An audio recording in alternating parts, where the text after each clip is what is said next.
Поранешниот председател на САД, Доналд Трамп, изјави дека неговиот тим е подготвен за враќање во Белата куќа и за спас на Америка.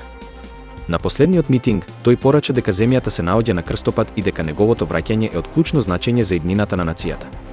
Трамп истакна дека моменталното раководство на земјата ги води САД во погрешна насока, додавајќи дека е време за враќање на големата Америка. Тој ја критикуваше актуелната администрација за економските и социјалните предизвици и вети решенија кои ќе донесат стабилност и просперитет. Неговите поддржувачи го поздравија со силни овации, а Трамп нагласи дека фокусот на неговата кампања ќе биде борбата против корупцијата, намалувањето на даноците и зголемувањето на безбедноста. Тој повика на единство и поддршка за историска победа на следните избори. Политичките аналитичари сметаат дека Трамп ќе се соочи со силна конкуренција, но неговите настапи и понатаму ја задржуваат високата популарност меѓу републиканските гласачи.